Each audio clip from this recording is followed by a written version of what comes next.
Pleasant good morning to one and all. Good morning.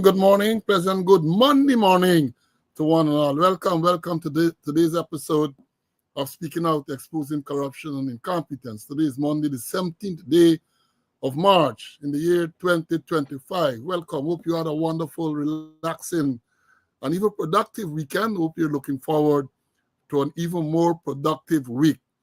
And here we are, Monday, another great day that the Lord has made. Let's rejoice and be glad in it. Let's give praise and thanks for being in the land of the living. It is a privilege to be in the land of the living, and we should not take that for granted. So give praise, give thanks, always give praise, give thanks. Now, as I said, it's amazing the number of students that we have here this morning. We are in the realm of record for those who are in the schoolyard. When the program was scheduled, a minute before 6:59. I hit the button a little early, 6:59, and people were there already. And when we went live a few seconds ago, that is when the school doors are open, the students are there in their numbers. So I encourage you now to just share the live, let them know, let others know that we are on. Give us the thumbs up. Again, I say, and I will continue to repeat, that you should subscribe to this channel, Speaking Out, on YouTube, and follow the page on Facebook so that you can get notifications when things are posted. Because we posted, I try to post a lot of stuff to keep you engaged. So please share. And we are going to be with you for the main thing in a short while. My colleague, Mr. Conway, already here. He always ready and willing. Ready, Malik, Freddy, always ready to go. So we are here. Give praise, give thanks, share the live, and we're going to get into it. We have a lot to tell you this morning. And, I keep saying that, and by now you expect that we're going to have a lot to tell you. We do have a lot to tell you this morning. So share the live, and we're going to get in. We know the format. We're not going to circumvent the format. We're going to do the roll call. It might be a little longer this morning than usual. We're going to do the roll call. We're going to make the announcements, and then we're going to go straight into some of the major issues that we have to tell you about this morning. You come here for credible and valuable information. We're not going to deny you that. We're going to present it to you. And you being reasonable, intelligent people, you're going to make your own assessments of some of the things that we are telling you. We never say to you that whether we say you must buy it hook, line, and sinker. We leave it just like that. We give you references. We give you the details. And we expect that if you have any doubt, you're going to go and check it out for yourself. We're not afraid of that. We're not afraid like some others. They come and they tell you all sorts of things, and then they don't give you references for you to check. But we give you the references, and we say, check it out for yourself and confirm what we're telling you is the truth, the whole truth, and nothing but the truth. Again, I have to rebuke you people for not giving me the thumbs up. You come on, now that the program is live, we need to get our thumbs up going. You need to show your appreciation. We will do the work. We will do the research. We'll come, we'll make the presentation to you.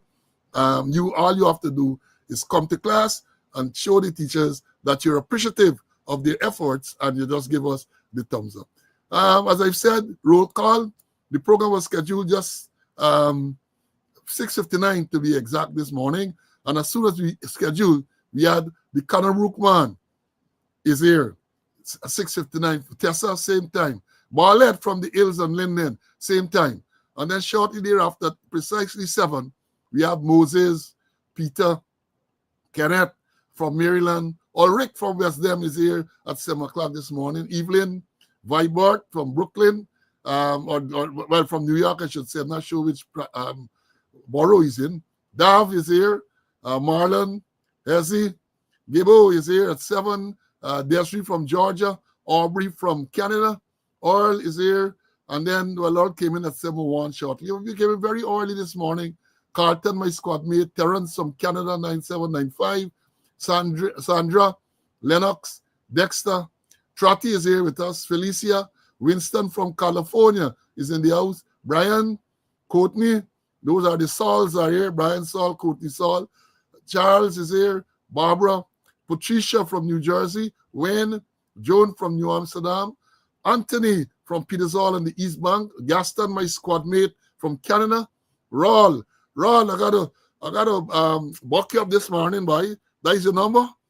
You sure that is your number, Roll? I thought it was 11672 or 762 or 752. Let me know if I wrong or you just made a typo. Then we had Aubrey. Brennan is here with us. Charlene, Carl, Claire, Puran from the Essequibo Coast. Pauline. Then it is Wayne from the UK. John, Compton, Denise, the secretary. No, this is not the secretary. The next Denise. Denise Moore in GT. Ross Ricardo. Como, 8218. Como from New Jersey is here. Junior. Lucius is here with us. Lyndon. Clifton from Paris is with us. Aileen, Malcolm, Joseph, Clarence, Dwayne, Unika, Valerie, Princess All from Lamar Springs. Sean, this is Sean Maxwell. Ivor. Denise, the secretary is here. Mary, Diane, Ainsworth, 12505. Then it is Marcia, Anthony, Pastor Smith is here with us. Roxanne. Then it was Anthony, Floyd, Francis Keith from Melanie Damashana. Hazel, Pamela from West Dem. Emerson, Cecile, Hazel, Vibert from the East Bank. Troy. Then it is Brenda, Isabella, Uncle Paul is with us. Kevin, Glendis, Claremont, TK from California. Then Inferno, Benji from Myconi 8948. Oren from the UK is here with us. Marva, Steve, Bonita, Colin, Junior, Jakey is here from Maryland. Dorette, Rosalind, Marcus, Vashti, Ronald, Paulette, Cranston, Grace is with us. Ingrid, Nigel, Carlisle, Trotty, Derek, Mark is here rather. I said Trotty. Mark is here with us. Clay, Boo Alexander is here. Patricia, Smitty, 7464 Vibert. David, the Angel is with us. Michael, 14126 from the island, British Virgin Islands. Carl, my squad mate from Arizona. Malinda Jr. Simo, good to see you back. You were missing from class a few weeks. Good to see you back. Lorraine, Fergus, Sean, and Sean is joining us today. He says from Auckland, New Zealand, right down under. He's there with us. So I guess it's night there now. Royston, wherever they are, they want to come on the live and being part of the class. Royston is here. Dennis, he was out for a few, I think he's from Barbados. He missed a few classes. He's here now with us. Welcome back. Umi, Doreen, my squad mate from Canada. Ezla, Lester, Audrey is here. Henrik, Colin 8941. Keith, Colin Allen, Keith Allen. I know I can tell you they are not related. Keith is in Barbados.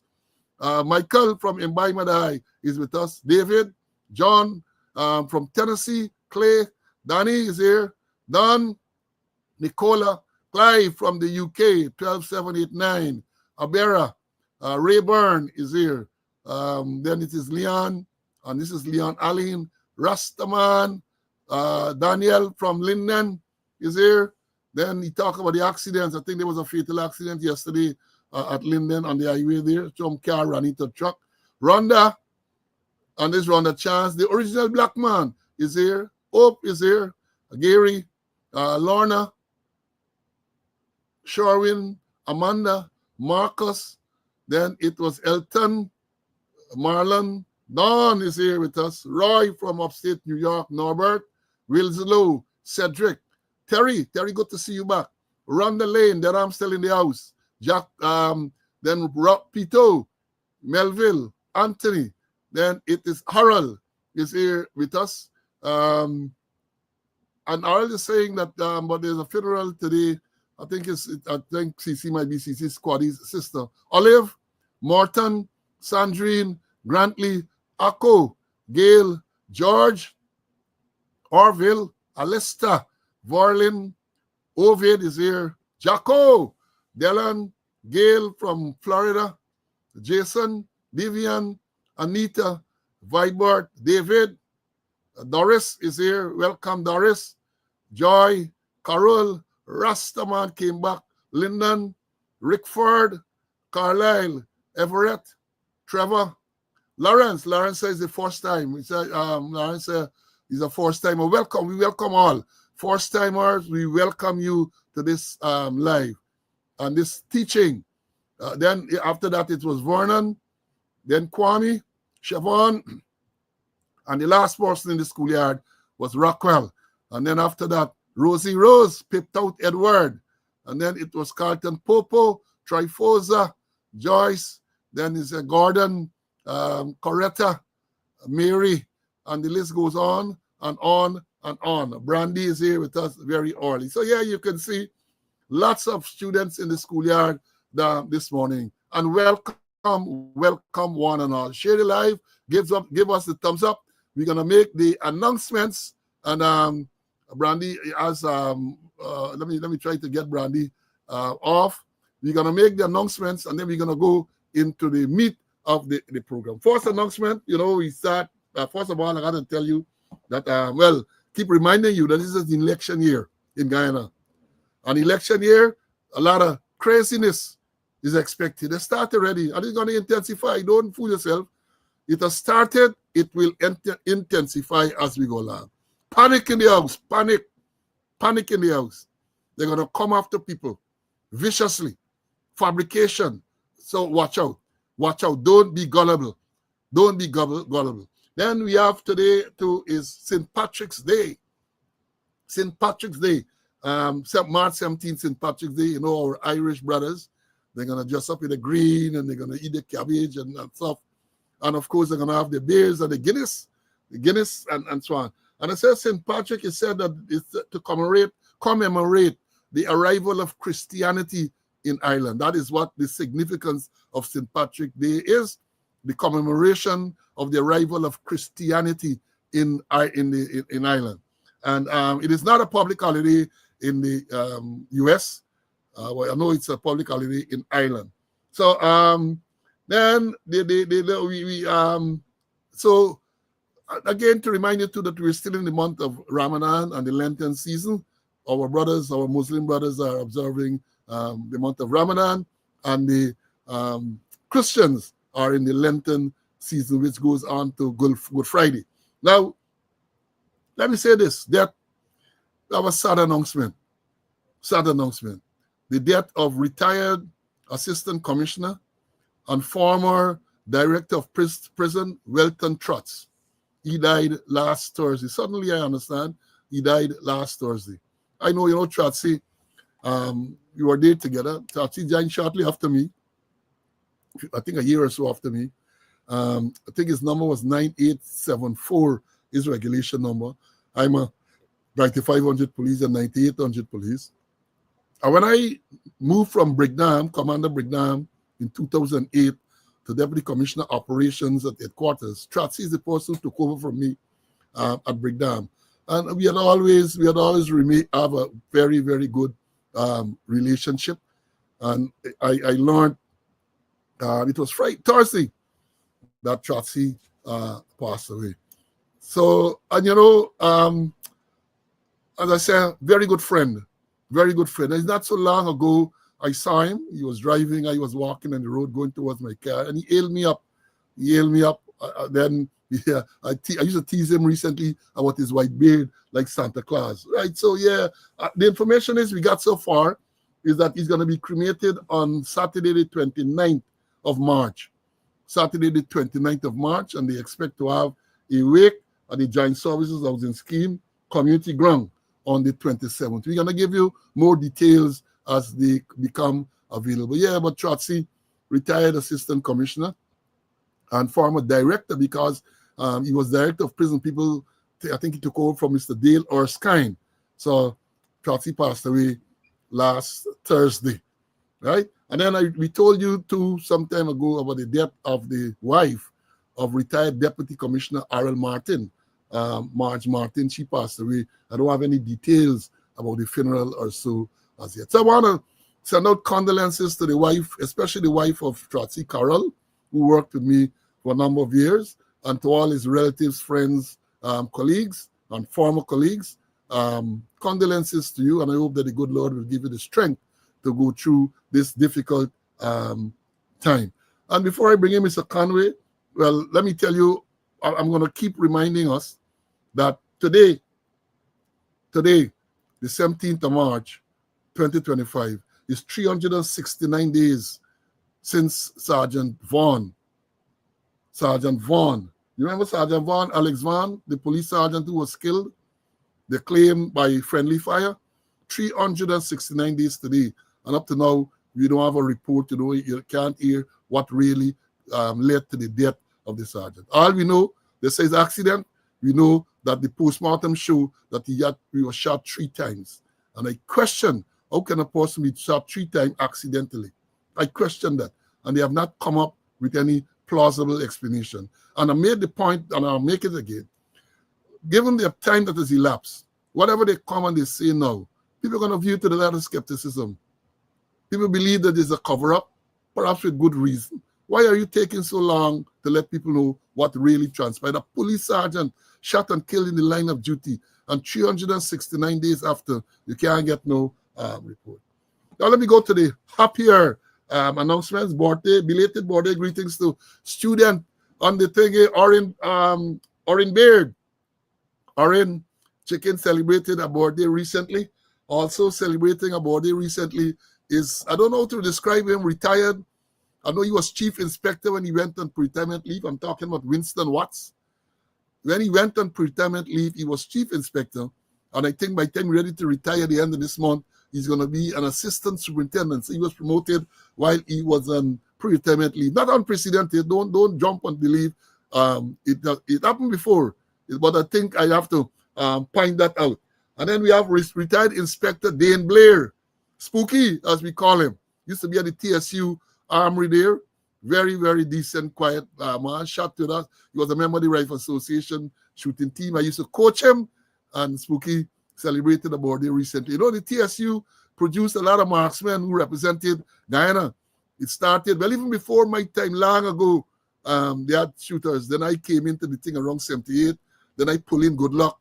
Good Luck pull in Braffett. And then we pull in Blair. So a lot of us from the TSU there were marksmen, and we went on to represent the country and the West Indies. So Spooky had a birthday recently. Also Wilfred Murray. Wilfred Murray, I think he retires as an inspector. He had a birthday recently too. So I want to send congratulations to all those who were celebrating today. I failed to mention too, we have a birthday today, Barbara Ross. Barbara Ross retired. I think I can't remember the rank she retired at, but she is celebrating her natal day today. I think her number was 11,336. Barbara is celebrating today. So those who are celebrating today, those who celebrated recently, and those who will be celebrating shortly, all the best to you guys. Hope those of you who celebrated already had a wonderful day, and those of you who are celebrating today and in the future will also have a wonderful day. Let me bring in Mr. Conway, and then we're going to move on. Welcome, everybody. Hope you had a wonderful weekend. Morning. Happy to be in the land of the living. And praise to the Lord.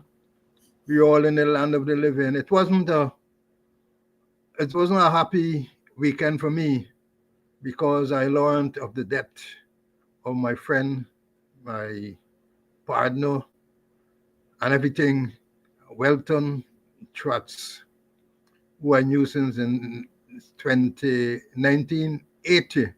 We met on a supervision course and we became friends for life. I want to express my condolences to Carol, other members of the bereaved family, friends. Also, I want to shout out to Pastor Ovid Schultz of West Coast Boer Base for his support, spiritual and otherwise. And on Saturday, I was walking down the street, and a woman passed and jammed me, and then she turned back. And she looked at me and said, I recognize you. I'm one of your students, and the principal is my cousin. So I want to shout out to her and shout out to her. And also, we have lots of things to discuss. So let's get on with it. Let's get on with it. Now, one of the first things we want to discuss this morning is a follow-up from previous programs. We talked about the illegal action of the Police Service Commission, the promotions. We have been constant in that the Police Service Commission, as currently constituted, is not legal because of the absence of the one person. And I note, Mr. Conway, my colleague, wrote a beautiful letter which appeared in one of the dailies last week. And he pointed out, and we have pointed out, that the Attorney General said that some article in the Constitution gives the Police Service Commission the authority to continue to work even though they are short of a member. And it is noted that up to now, he has not pointed out which article in the Constitution. And right away, it has recognized this Alawale, because if you are the Attorney General and you're coming to tell the public that the Constitution provides for a particular action, one would expect that you're going to quote, you're going to tell us, even if you don't read it, you would refer to which article, which section, which subsection of the Constitution says that. So he has not done so as yet, right? And let me say too, right?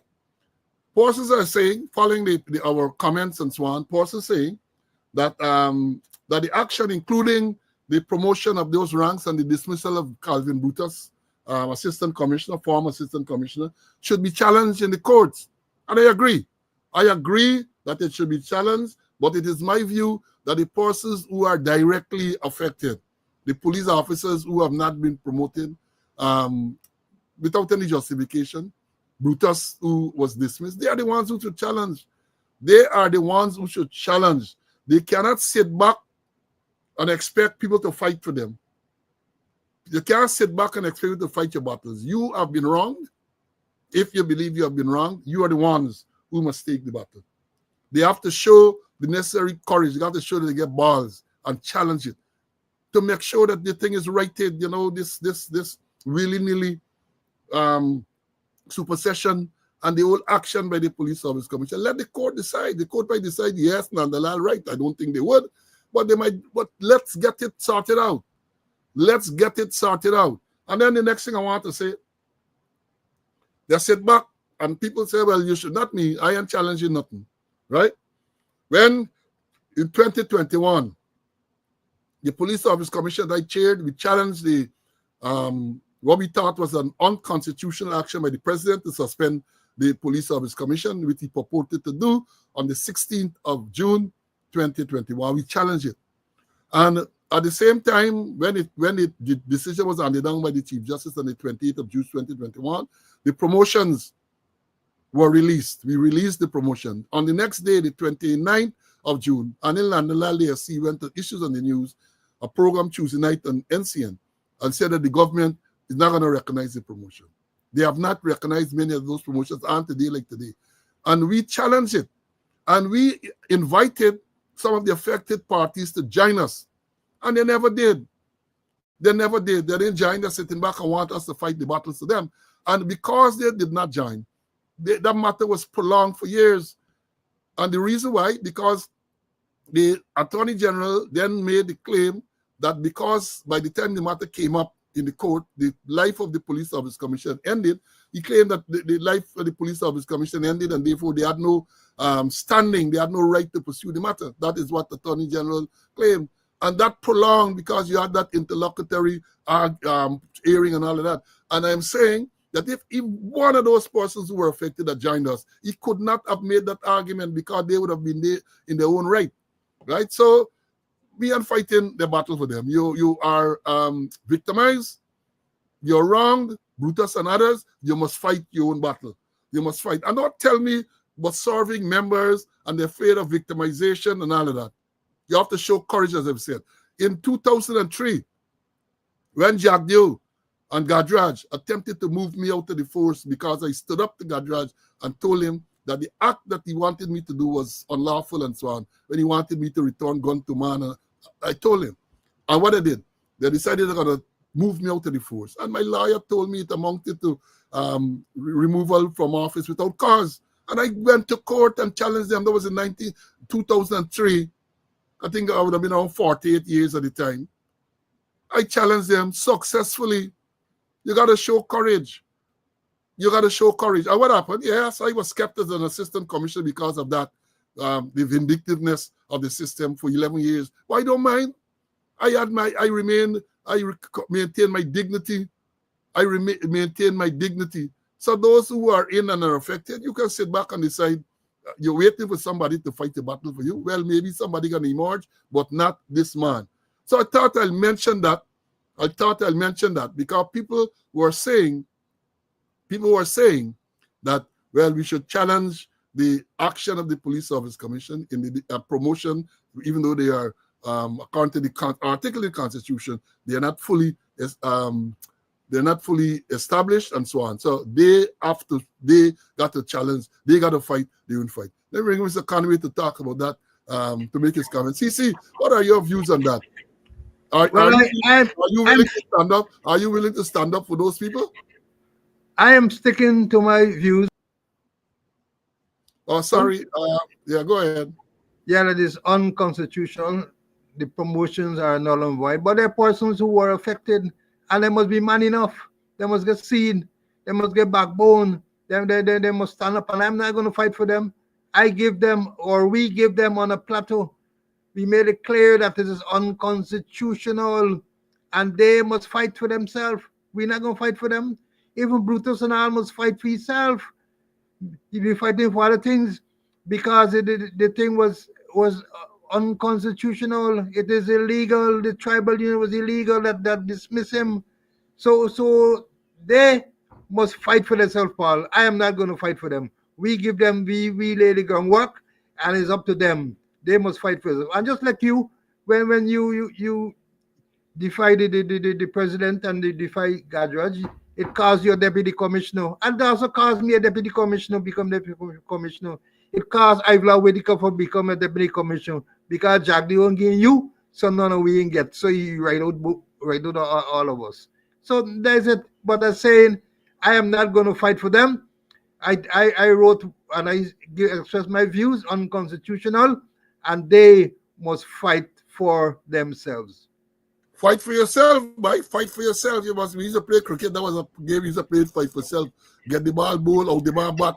I'm sure some of the older folks might remember that portion. They might remember that was real cricket. You know, get the ball, bowl, out the ball, bat. So you got to hustle and feel and get the ball in order to bowl. And in order to get a batting, you got to hold the person to get batting. So that was real cricket in the country there. So that is what it is. That is what it is. Well, let me move on to a next subject. Again, let me close that by saying, they can't sit back. We have given you the resources. We are willing. We are here, and we're willing to continue to provide you with the necessary precedent and whatever else support you need. But you got to come to the front and fight your battle, man. Now, the next thing I want to talk about, the dismissal of the, we mentioned it before, court, Court Smith, Assistant Superintendent, 6 charges dismissed against him. They come with all sort of thing against that boy. The charges dismissed. The propaganda unit, released from the police. Imagine this is a serving police officer who was charged and placed before the court. Vindicated. They're saying nothing.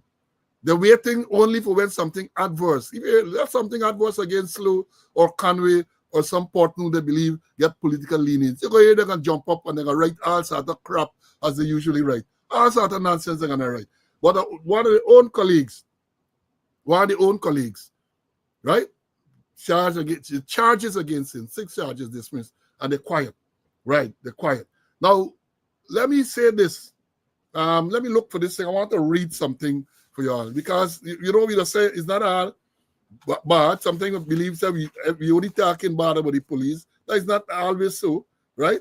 Hold on one moment. Let me get this thing. There was a robbery. I think it would have been Friday night or something. I think they issue a release on this one. Let me read. This is in today's Starbrook News. The cops snapped 2 supermarket robbery suspects. Right? Police on Saturday arrested 2 of the suspects involved in an armed robbery at a Chinese supermarket on Friday and recovered cash from the robbery along with 2 firearms and ammunition. According to a police press release on Saturday between 21 hours and 22:30 hours, a cordon and search operation was conducted based on intelligence received. As a result, they put this man who lead the operations name, I am not going to call it, right? I'm going to analyze that. Along with the police superintendent, along with other police ranks, proceeded to Pleasance the release said. At this location, it added, the police made contact with a man, construction worker, who was suspected to be involved in the robbery. A search in his residence, specifically his bedroom, resulted in the discovery of several suspected stolen items, stolen cellular phone, a white HP laptop with a charger, a pair of black Clark boots, gray jeans, and a black ski marks, the release said. When informed of the allegation and caution, the release said the man admitted involvement, and then the court here said, officer, me and my dogs, they went out on that robbery last night by the Chinese success. But I just get some phone cards and I don't hustle it out. That is what they claim the man told them. Then they said the man was subsequently arrested and escorted to Pardon police station along with the recovered items, which were photographs secured in evidence bag and lodged. He later provided a statement under caution to the police. The release said that the police then proceeded to a next address in the same village where they encountered the next man who is a mason. He was preparing to leave the premises with his spouse, put his spouse name, a vendor of the same address. So he was carrying a black worn strap bag, the release said.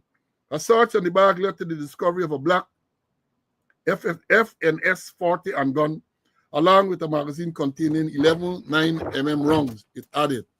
According to the police press release, when questioned, the man confirmed that he was not a licensed firearm owner. He was informed of the offense caution and then reported to the police officer, "Is my gun and it's for protection." A further search of the residence resulted in the discovery of another 9mm black handgun inside of our sack in the bedroom. Checks revealed that the firearm was stolen during an armed robbery at a Chinese establishment at Melly Public Road on February 23rd. The firearm was stolen from a security guard, and they put the security guard name and all of that. Additionally, cash in various parcels totaling $71,420, suspected to be from the robbery, was recovered, the release said.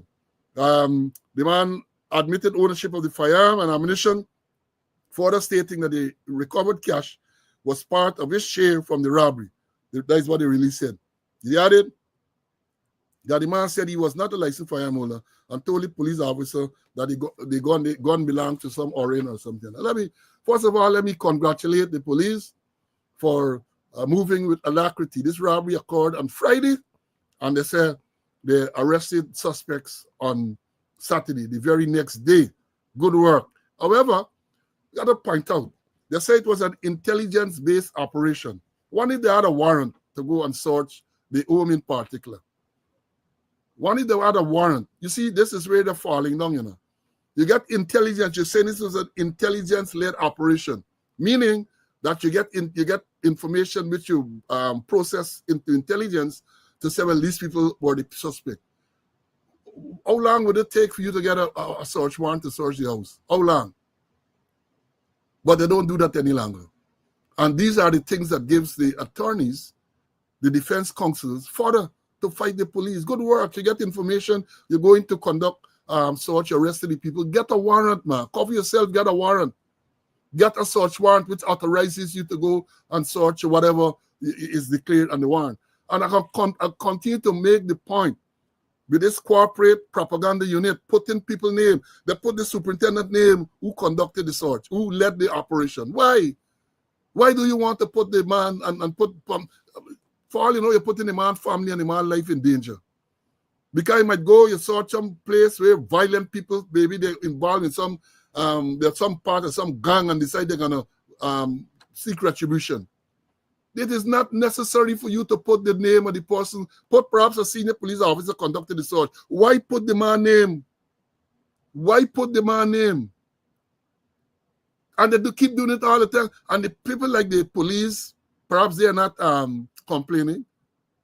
The police association, where they put junior ranks name, the people, the name of these persons ought not to be put out there in the public. These are the things what Ben and them should look into. You're talking about the safety of policemen. When people beating up police on the road, they have no respect for police. They're fighting, they're beating police. They're lashing them with spade. And when you get an operation, a successful operation according to you, you're putting out the name of the officer who led the operation. Why? You're just exposing them to undue danger. You don't know how violent these people are. And he is the one who come for search, he's the one, he believes the police we can do something. Not necessary. And I would hope that the squatter and these people put a stopping to this nonsense. We've been talking about it over and over, and they have not done anything. And while we are on that, they said they search your man house, and they find the clerks, and they find pans. If you search your bedroom, and you find, unless you want to link that, maybe you get some statement of the color of clothes and the type of thing the man was wearing at the time of the robbery. But other than that is of no significance. It's of no evidential value. You go in the bedroom, you expect to find shirt and pants and shoes and all these type of things. But they put in all of these things, a lot of unnecessary information they want to think. And rather than taking the time, let me show you in the same thing here. I have blacked out certain things, but let me show you what I do. This is the release, the mugshot. The mugshot. The man, they get the name. Look at the man, occupation. I don't know where is that. Masoner. I think it's Masoner. They get Masonor. Masoner. That is the police corporate communication unit, an official release, The occupation of one of these persons arrested is a Masoner. And the woman who they claim arrested, she's a close, Vender. All of these bad spelling and bad grammar, nobody not check these things. And don't tell me we're nitpicking. These things are important. Because when you put it out there for the world to see, then the people question you, is what type of people we have. Already you're putting out the name of the person who led the operation when that is not necessary. You're exposing him to danger. And then when you put out a release, the man is a Masoner. I think it's that what Masonor, maybe he's a Masoner. And then the vendor, VND. One release they put out with these things. Nobody is checking these things. Isn't anybody checking? And they're going to blame Slow and Conway for highlighting it. That's what they're going to do. They're not going to blame the people who write this nonsense, but they're going to blame Slow and Conway for highlighting the dunciness, if there's a word, in them. Over and over, we're talking about this thing. I get this man in charge of the corporate communication youth, Mark Ramatar. Apparently, I know if it's e-writed itself, I don't think so. But apparently, clearly, there's no check. There's no process to make sure that when you put out a release, the thing is properly written and the spelling and all of those things are correct. And it makes sense, the release you put out. And you don't put out unnecessary information. It's about time somebody look at them and well, I don't know who can do it, because we've been talking about this for the longest while, and so far nothing has happened. Let me bring in Mr. Conway before I bring in CC, let me bring in, and then we can go on. CC, your views, I think, good work. I start by congratulating the police on the work, but then so many mistakes in that whole process based on the release. What are your views, my brother? Like you, Paul, I wish to congratulate the police. Breakneck speed, the arrested persons found arms and ammunition and other items. But the thing is, what happened with the warrant? CYA, cover your ass. Or SYA, save your ass. Or we say you get KTA, kick in the ass. You go and get a warrant. If you get a magistrate, a justice of the peace, get a warrant. But they go in and then you hear in the same communication saying that they inform the people the purpose of their visit, why they were there, and they're requesting search and the person search. Nonsense. Get the warrant to search the premises. Because some smart lad before long is going to move to suppress that thing that you find there. Go suppress it. Because they're talking about the forbidden fruit of the poisonous tree. That's what the Americans talk, the forbidden fruit of the poisonous tree. Get a warrant. And don't say it, tell people that the purpose you were there for, and then you request for search, and they tell the search. Man know that he get gun inside the house there illegally, and he gonna tell you for come in and search. No way. I'm repeating, and my son Monotos, get a warrant when you go in and search buildings, when you go in and search property, get a warrant. And it's easy to get a warrant, either from a magistrate or a justice of the peace. And don't do like what they do when they wanted to search Nanla place when they said that they teach some law books. In open court, the police officer go in open court for and apply for the warrant. And the magistrate say, oh, warrant to search Nanla place, come back 10 o'clock. And by 10 it's 10 o'clock and go back. The Nanalal apparently apply certain course of action and nothing was found. So they did this in some getting they want this must be secret too. Don't let the police know what's going on. Because it's call people and say, hey, then police come in and search your premises, as the case may be. So I'm saying get warrant to search people place. And it's time people start action the police too for illegal search. Come and search me place, you know. So search it so that the liars cannot move to have the evidence suppressed. It is the fruit of the poisonous tree.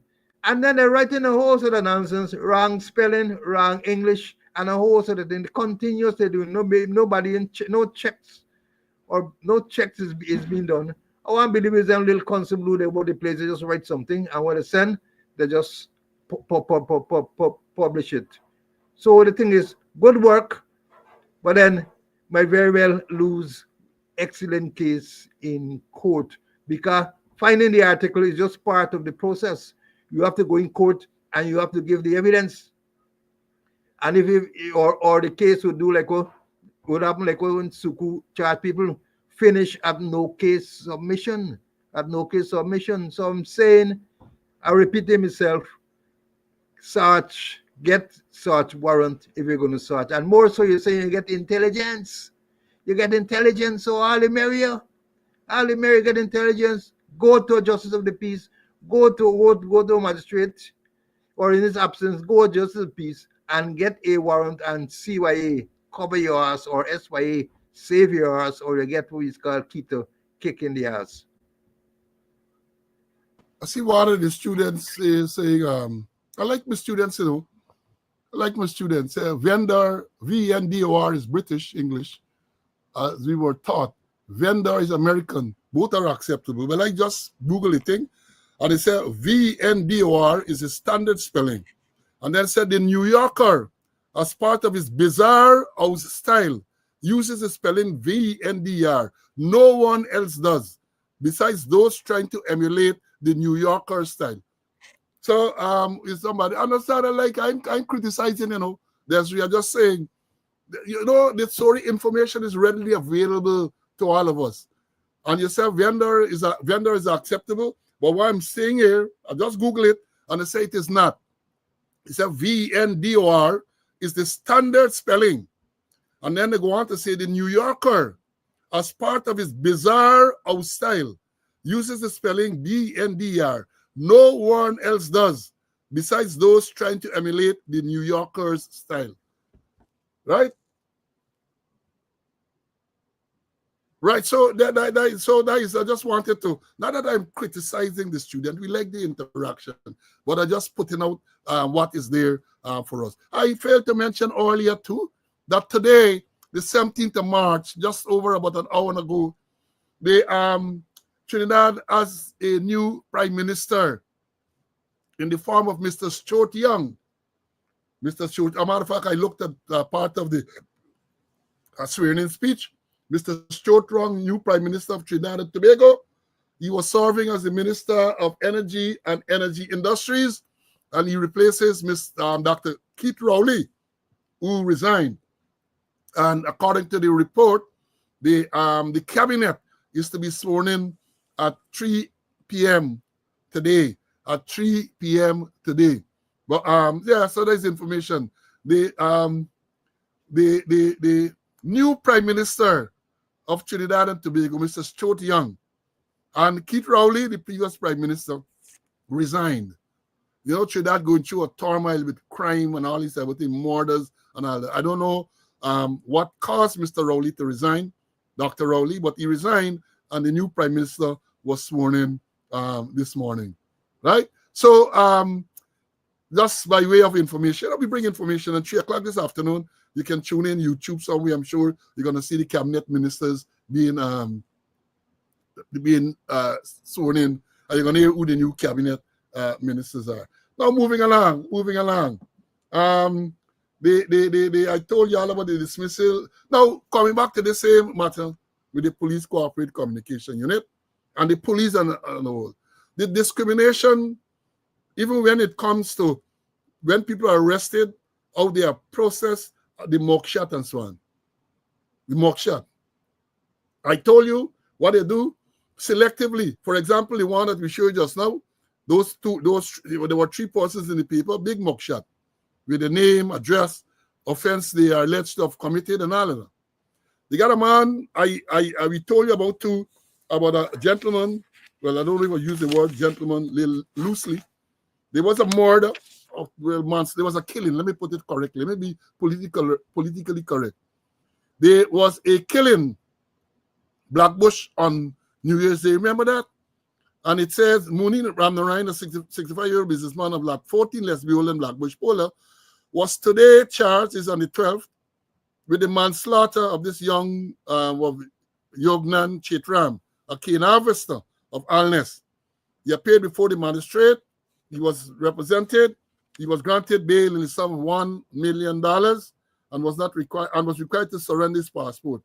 On the Sunday day in question, he was operating a beer garden in the lower flat of his premises when an argument among patrons erupted. The now deceased and others were accused of breaking bottles and threatening each other. The businessman had stated that he attempted to close his gate when the now deceased and another man threw him to the ground, injuring his elbow. While on the ground and being threatened with bottles, Ramnarayan said he discharged 2 rounds from his licensed firearm, hitting Chetram, who collapsed on the road. Ramnarayan then secured his business place, reported the incident to the police, and surrendered his firearm and license. 2 spent shells were recovered, 1 inside the shop and 1 outside. His next court day is April 1st. But look, going to court, watch, look. Let me show you all. You're a man accused of manslaughter, either going to or coming from court. If he going to, or if he coming from, when he coming from, he was placed on $1 million bail. And look, no mugshot. Look at the man, the police accompanying them, his partner, them his drinking buddy. That is how the police, this is how the man went to court, and the man coming out. He had his cell phone in his pocket, 2 thing, and he's swinging. Contrast that with Takumo Ogunsi, who was arrested, I got the offense, in April for inciting racial hostility. Takumo Ogunsi, a political activist, right? Arrested. He was taken to court and cuffed and shackled. Listen to this. He was shackled and cuffed to be taken to court, not for a violent crime like manslaughter, not for a violent crime. They claim that speeches that he made or a speech that he made incite racial hostility. And he was shackled and he was handcuffed to be taken to court. Recall too, Kedaki Amsterdam, charged with something, nothing violent. Somebody said something on the program. I saw the picture last night. Handcuffed. But this man who is charged with manslaughter, a violent crime, look how he walking down the place. Look how he's walking. And I would tell you that one Guyana is one Guyana, yes. That is one Guyana. One set of people are treated like that, and the other set of people are treated differently. And when you talk, they vex you. The evidence is there. Why isn't this man handcuffed? Not shackles. I don't believe in this shackle thing like that. But why is he not handcuffed? Even if he was had already appeared before the magistrate and he's going, the fact that the police is accompanying him means that he imposed bail yet. If it is that he was leaving the court. If he was going to court, better still he should have been handcuffed. Because it's a manslaughter charge, he's going to face. Right? It's a manslaughter charge, he's going to face. And that is what we have. No handcuff. And this is not only one case. Not only one case. Many other cases like this. Certain people handcuff and shackles and all of that. But this man, the businessman from Lesbiol, Blackbush Pola, that is what you have. Let me bring him Mr. Connie for making his comment, then we're going to move on. CC, what are your views on this man? Well, I saw it, I saw it and I want to say, this man ain't get no handcuff. He ain't get no foot cuff or anything. The man just walk strolling in. uh, gingerly just strolling in, and I saw more on a video. He just walking casually, going to court, finish with court, walk out casually, And that's the whole thing is like, is animal farm.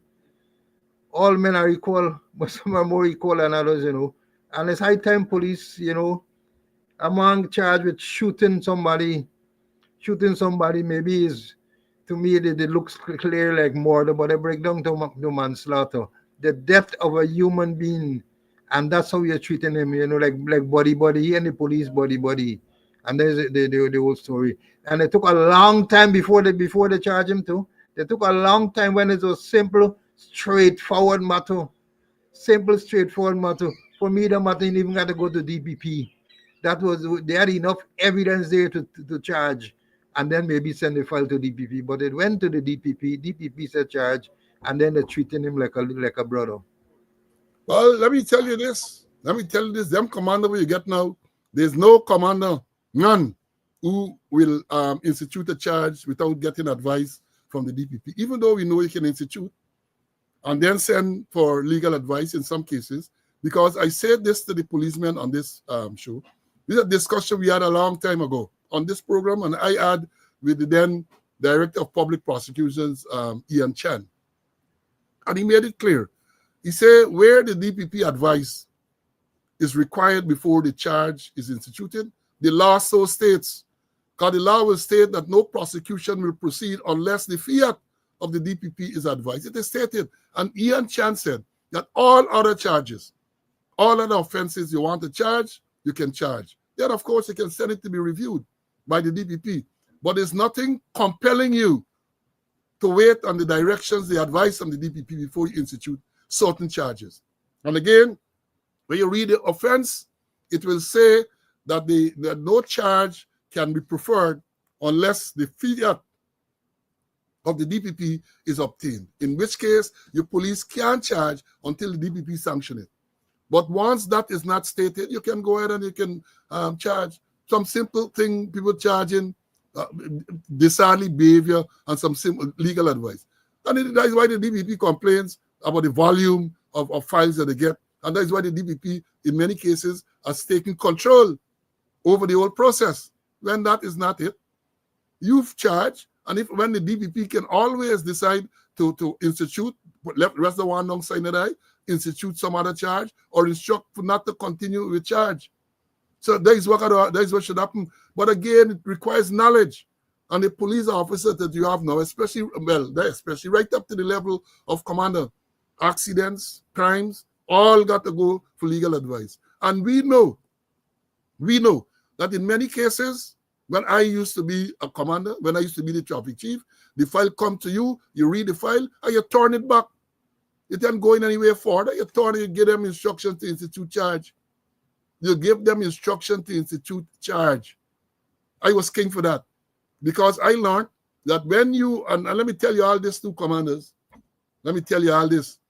When you get a crime file, the first thing you should look to see the date the offense was committed. The date the offense was committed. And then you do the calculation. And if it's a summary matter and it is close to the 6-month statute of limitation, instruct charges to be filed. Those send it through. Then the next thing you got through, you got to go all the way to the crime chief, you got the DPP, and then it come back. And by the time it come back, the 6-month statutory limitation finished. You can't institute no charge. Unless, of course, it's an hybrid offense, meaning you can charge indictably and then get summary disposal. But some charges is just summary. And once it's a summary charge, you got to check. First thing you got to do, check to see the date of the offense. That is free advice to some of you. You haven't learned at no university, right? That is policing experience we passing on to you. Policing experience. And then to move on, again, we spoke last week. If you recall last week, there was the incident with these two young men, the two police and the men fighting, big bashway. We don't know that this is something happening in Camp Street by the GRA place. Apparently, the police were clamping the wheels of a vehicle, and this big thing erupted. I made some comments, and people, I better check the comments after the program. I guess some of the students weren't agreeing with me, one man in particular. say that I seem to be favoring the police. I said what I said then, I'm saying again, right? If we look at the video, the man was there, and then the man puts out the hand, he got very close to the police. I believe that he invaded the space of the police. He should not have done that. He should have kept his distance. I said too then, and I'm repeating it there, the action of the policeman was unprofessional because when the man pushed out and tried to video, he backs away the phone or something like that. That was uncalled for. If he was properly trained, I believe that he might have taken a step or two back to maintain his distance from the man, right? But they're saying that, oh, I seem to have favored the police and I covering up for police. You know, even when I was a policeman, people will tell you who work with me. I don't cover up wrongdoing. I don't cover up. I never did, and I would not cover up wrongdoing. I used to make the point. A lot of time the policeman go out there, he has to act. It's a split second decision he has to make, right? Us armchair generals can sit back and review the tape and ask other thing and decide whether he's wrong or not. Whereas at the time, in the spur of the moment, this man had to make, I'm not talking about this case in particular, people got to make a split second decision. And I said that in many cases, once I prove that the policeman did not act vindictively, did not go there to, you got to balance the scale of justice.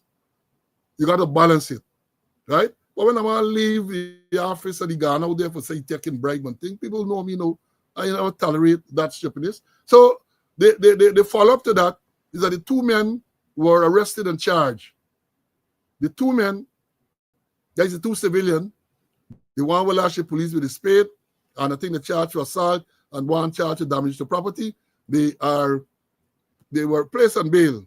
They're paid before the magistrate placed on bail. And people are asking, what is the position with the police ranks? I want to know the same question.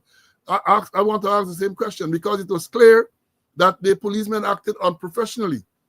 The extended squatter or the confirmed squatter did make a statement to say they're going to review the matter and use it as training and all of that. What happened to the rank who backs away the smartphone? They did not see that he might have acted unprofessionally. That's prejudicial conduct, good order. Some section, if not assault or something, because you assaulted the man, unjustifiably so, I believe. So you charge the two civilians, and maybe the Office of Professional is responsible with investigate. But again, I say that's where the problem comes because the policeman acted incorrectly. Initially, when he backs away the man thing. And it doesn't appear up to this point that anything has happened to them. Been here, but no investigation. All we hear they say, well, I think they did say they're going to investigate and they're going to use that as for training, right? They're going to use that for training. Now, let me bring in Mr. Conway to make his comment on that. I have something more to say on it, but I want him, Mr. Conway, for it. See, they accuse me, perhaps I show you, of trying to cover for the police. Is that so? No, nothing at all. Nothing at all. Not at all. The police got a right to use force, but it got to be proportionate.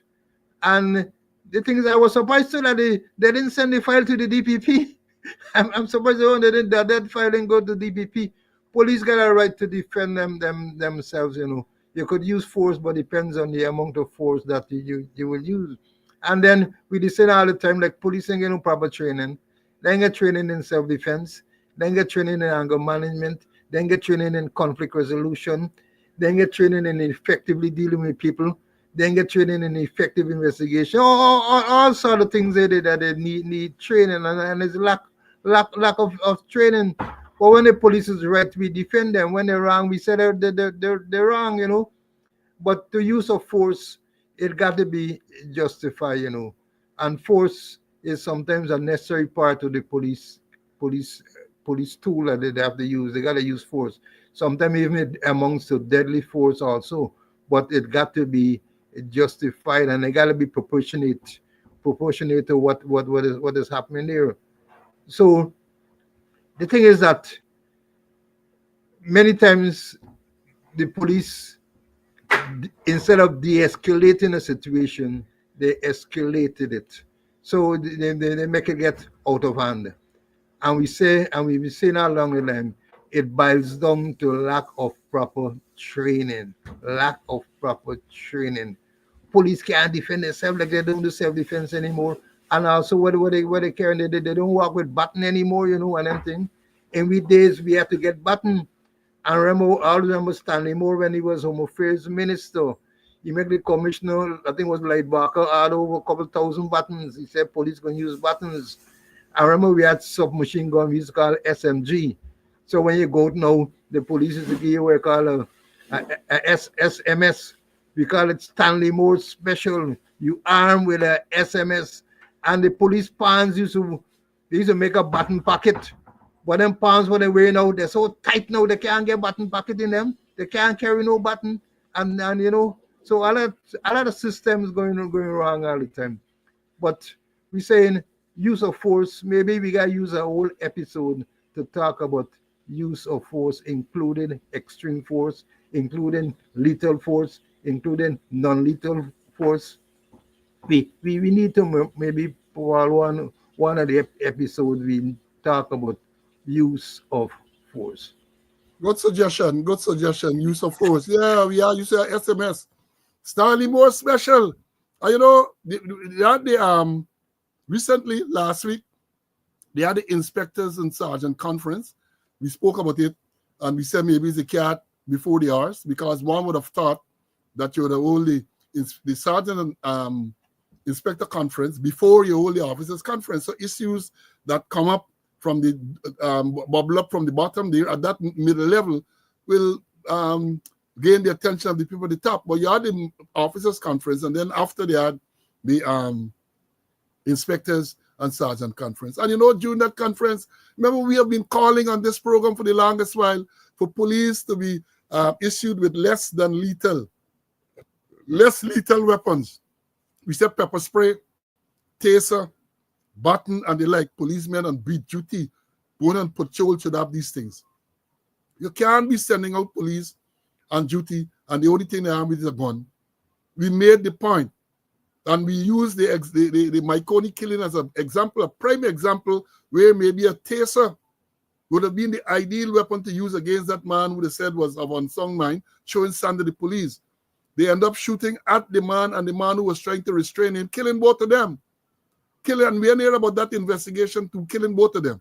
But I was surprised, shocked, when you heard the Minister of Home Affairs last week when he spoke to that conference, talking about the need for policemen to be armed with pepper spray, taser, and baton. Minister Robson last week, he just wake up. Rip Van Winkle, he just wake up. We have been calling it for a long time. And when the minister goes to a forum like that, and he calls for policemen to be armed with these things, is who arming them? I would have thought that is the Ministry of Home Affairs got to provide requests that have been made through the force and so on, and they got to provide. And we see again, it's not only about equipping the policemen with these less than lethal weapons.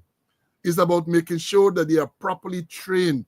It's about making sure that they have standing orders to deal with these things, when you can use it and so on. What happens after it is used? And you got to get a proper SOP. Very often, you hear the squatter talk about SOP, and he refers to SOP when there's none. We're going to follow SOP. There's none to some of the issues that they're talking about. None, right? But, for example, they talk about body camera. Do they have a SOP a proper SOP for the use of body cameras? I don't think so. I don't. I saw one, they draft, a draft, and it was a pathetic attempt to put together a standing order. Pathetic attempt. And that's how the minister talking about that. And then the minister, Robson Ben, oh Lord, the man get tactical. He was referring to the issue with Guyana and Venezuela, the border controversy. And he said, it's a long tape, so I can't play it now. I'm going to play a little part. He said that any Guyanese, he said any person force, and he corrected himself, and said any Guyanese who takes part in this planned election, Venezuela plans to get some election for Essequibo to elect a governor. He said any Guyanese who takes part will be charged with treason. I agree fully. Any Guyanese who takes part in that is a treasonous act. Treasonous act.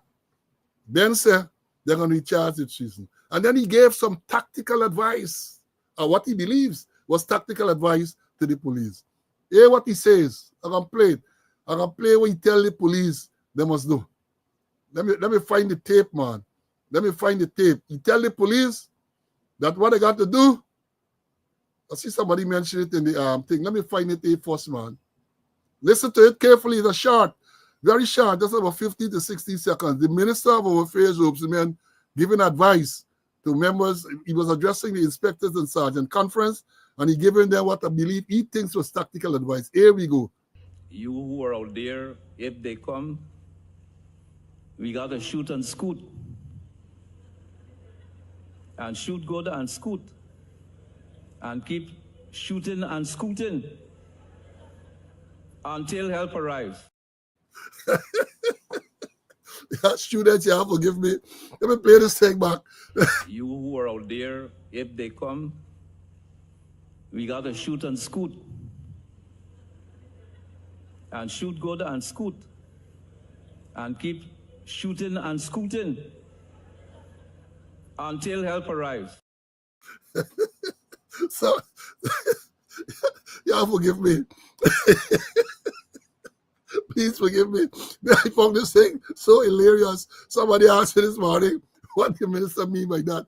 Apparently, he wasn't familiar with the word scooting. So I tell you, you mean basically they must shoot a run a night, till shoot good. So I could imagine the police gone to Timeri or somewhere now. They practice it to shoot and scoot. To shoot and scoot until help arrives. Let me bring it Mr. Conway again. No, every time the minister speaks, every time the minister opens his mouth at these things, it's joke. Every time he opens his mouth, it's joke. CC, help me out there, man. What the minister mean? I mean, I've been in the TSU for 19 years, and I used to do training, tactical training. I never heard about this one, this shoot and scoot thing. Perhaps the paradigm has shifted, you're shooting and you're scooting. I really don't know what you mean, I know about shooting, but the scooting, I know scooting means we used to run away. Scoot means you used to run away, you scoot about the place and things. Why we say shooting and scooting, I don't know. But the ministers talk so much nonsense. Remember one time he tell them that if you get guns, you just throw them in the police compound or some nonsense like that. So most time the minister he stay quiet, and then when he open his mouth, total nonsense, shooting and scooting, and he repeated shooting and scooting, total nonsense, Paul. I don't know what you mean.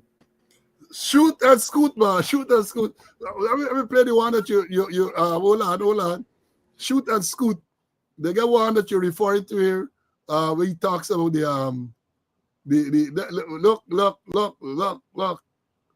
In relation to gun crimes and the holding and having of illegal guns, we are not going to be doing any amnesty. Those who have guns and shouldn't have them should perhaps walk into the nearest police station and give them up, or put them somewhere where they could be given up. You're not supposed to have any illegal gun. The question of having an illegal gun, in most instances, has nothing to do with being somebody in the bush and wanting to shoot wild hogs or whatever, or to get protein for food. It has to do with criminal activity. It has to do with criminal activity. If you have an illegal gun, pass by the police station, put it in a bag, and throw it in the yard. I'm looking for the next one. Look, this one, look. Next question. But what is the standard? Next question, Madam. I have not read the reports, and I'm saying I am satisfied so far as to what was presented in the press, that 88 rounds were fired at a car, and nobody was injured, nor the car was struck. Does it bring into question the SOPs of the Guyana? I'm waiting for the review by the OPR and the Commission Police on that aspect of it. Yes? I'm not commenting further on the matter. But are the officers on the process? It is getting the attention of the OPR. But can you confirm if the officers I am not confirming anything. I'm telling you, it's under the OPR. How are you dealing with the risk? Police, who else has a question? Minister, Who else has a question? she has a question. Well, say it. Are you satisfied? Oh, Minister Bear, that is best one. Shoot and scoot. There's one way instructing the people them to put the hose at the source of the fire. To hold the fire. That was the fire in Parade Street. Put the hose at the source of the fire. You see how me boots thing, all of that. Every time the minister opens his mouth, the few occasions that he does, he puts his foot in his mouth. The 10 policemen well, shoot and scoot. What is that? Why are you shooting and scooting? Right? So I guess, you know, when I go up in the country, they find anything for your name. Anything for your name. So therefore, I like that now. That little boy would I did behind the fence when he passed. Shoot and scoot. Shoot and scoot. That would have been a name for you. That's how we grew up in the country. Like to find false name for people. So he would have been known in BV where he grew up as Shoot and Scoot, right? That would have been yes, Will, yes, Lyndon. His new name is Shoot and Scoot. They used to call you as other thing, but the man said was Shoot and Scoot. So I could imagine passing by Ivlery and now them policemen, you see them doing some. I know back in the day, you know what you should call monkey drill. The soldiers will know what is monkey drill. But now that changed. Shoot and scoot. Shoot and scoot. Let me move on, man. Let me move on. Let me play a next tape. This one has to do now with hold on. This one, listen to this one here, folks. Listen, watch and listen. The Trinidad and Tobago Police Service has reported that a cargo vessel that was headed to the island of St. Martin was searched in the waters off Trinidad on Wednesday, and over 400 pounds of cocaine was found on the Guyana-registered vessel. In what police described as a sealed compartment, they discovered 157 packets of cocaine with a local street value of more than $36 million. Some of the packets carried the Toyota logo. Police in the Twin Island Republic were told that the vessel originating in Guyana was carrying narcotics under the guise of legitimate cargo destined for St. Martin. The ship arrived off Trinidad on February 25 and was kept under surveillance since then. On Tuesday, the vessel was observed receiving shipments of various goods, and clearance was granted for the vessel's departure to St. Martin that afternoon. However, the crew altered their departure schedule, setting sail during the early hours of Wednesday. The vessel was eventually intercepted by the Coast Guard, and over a 2-day inspection, the 157 packets of cocaine were found in a sealed compartment. 5 persons have been detained. Trinidad and Tobago's Acting Commissioner of Police, Junior Benjamin, said the seizure followed an intelligence-driven operation executed in strategic collaboration with the Drug Enforcement Administration Port of Spain Office, the Trinidad and Tobago Coast Guard, and the Trinidad and Tobago Police Service. Travis Chase, HGP Nightly News. Guys, one. Let me read this one. Another short one. 6.3 tons of cocaine found in Guyana-registered vessel in West Africa. That is yesterday's news source. 4 Guyanese nationals are among 6 persons arrested off the West African coast after 6.3 tons of cocaine was found in the Guyana-registered vessel that was in the area. In a statement this afternoon, the Ministry of Home Affairs stated that French authorities boarded the vessel after seeking permission from the Guyanese authorities on Saturday as it traversed the West African coast. In the vessel, the French authorities discovered 6.3 tons of cocaine packed in bales on the vessel. The 4 Guyanese nationals were arrested along with the Colombian nationals and a Dominican. The head of CANU said the bust off the coast of West Africa is a result of agencies' ongoing international collaboration with a number of other countries.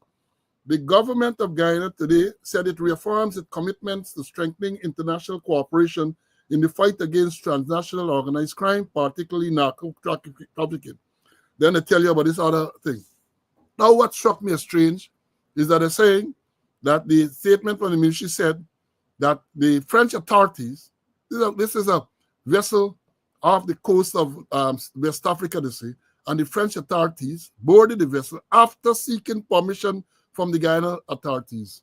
I don't know how that flies. The authorities are out there, and you got to get permission from the Guyana authorities to board the vessel. Something sound wrong. Something sound wrong. Well, again, a lot of cocaine. Remember the last year, you had how much tons of cocaine found in the Northwest area. You hear nothing about that, you know. The police were kept out of the loop in that raid in Guyana. The commissioner, the divisional commander, they were all kept out of the loop. That operation was, they said, the Drug Enforcement Administration, KANU, and the Guyana Defense Force were involved in that operation. Not a single police, including the commissioner of police. Even when the things were located, and they flew in the media, ropes and men, they carried the media to the area. Not a single Guyana police was there. Not a single one. And now, both the one in Trinidad left Guyana. They said how much pounds of 400 pounds of cocaine. This one off the West African coast, Guyanese registered 6.3 tons of cocaine with 4 Guyanese on board. Cocaine, and they're sitting down there, they're fighting, they're using the resources to do all manner of things. It appears as though they're interested in intercepting and preventing these things. It's always your name. It's always the name of the country. Guyana is associated with drugs. That is known. You travel some places on a flight. You travel to America, you travel any place. Once you come from Guyana, you take long to get your suitcase. All those suitcases have to be properly examined because of the reputation that Guyana is a transshipment point for drug transshipment, because cocaine is not produced in Guyana. That is what we have. And CC, this thing what they say that they got permission from the Guyana authorities to board. Your take on that? That is total nonsense. Perhaps they want to give the impression that they were part of the investigation. You know, you won't have to get permission to search anything in your waters. Trinidad had permission. And the thing is, you know, when you look at boat seizure in Trinidad, they said the boat was there for 2 weeks. They observed it 2 weeks before they act. And I recall reading last week where somebody posted in a barrel from New York, and they said an intelligence-led operation by special branch went to the wharf where, and in the presence of a custom officer, they searched the barrel and found, I think, about 10 pounds of more ganja. Now, tell me something. If you get intelligence-led operation, you're not going to wait till the person who the thing is consigned to turn up. You will monitor it, but you go and you open thing, and so you think the man is going to turn up. You know, the whole thing is, I can't imagine it. Trinidad take 2 weeks. 2 weeks. But here in Guyana, they rush with breakneck speed. Special branch. And how special branch getting involved in it? Special branch, you get intelligence and pass it on to operations. And the operations do what they got to do. And they might be in the corner peeping who see if operation do anything. But they're busy running behind Brutus and doing other things instead of really doing real intelligence work. Here's it. A barrel come in, they get the intelligence, and they go and in the presence of a custom officer, open up that barrel and found, I think, 10 pounds, they say, of ganja. A ship left Guyana 2 weeks in Trinidad before Trinidad could act on it. And the one in West Africa or wherever, they tell like nonsense, but they give permission. You gotta get permission on the ICs? No way. But they want to give the impression like they were part and parcel of that operation where they boarded the boat and seized tons of cocaine. Total nonsense, Paul. Total nonsense, man, or as Nylan would say, total nonsenseness. You, as you say, you get intelligence that this barrel contains illegal stuff. Do you not want to know who coming to collect this barrel? So you're going to make sure you keep peeping. That is the time you got to snoop on, what is it? School. That is the time you got to keep snooping and pudooping. Snooping and pudooping. You got to get watched. Eyeball them. That is the time. So to see who the person is, who's going to collect this thing. And then Mr. Conway says Special Branch. Special Branch supposed to be the snooping and pudooping. The operation supposed to be mounted by other people, CID perhaps, right? Because at the end of the day, if you're going to make a case, your Special Branch people are going to court to give evidence. That is the problem you have, is competition. Everybody wants to compete to outdo the next department. So maybe Special Branch feel if they pass the information out to CID can get all the glory. And therefore, no, we want to, we can go and do this operation ourselves. That's how they went and they killed Quinton Bacchus. That's how they end up shooting 88 rounds that Ben talked about, because they are involved in operations when they should not. They are involved in operational matters when they should not. Even they had a Special Branch watch when they had a disturbance on the East Coast there following the killing of Quinton Bacchus. He himself had a Special Branch himself up on the road shooting rounds in the air and all sort of thing. Y'all forget that? So the whole thing changed. There's a paradigm shift, but the shift is for the worst, right? That is what is going on. Now let me follow up and we have to move on now on the next matter. Last week, you have this old story about, yes, Kwame, controlled delivery.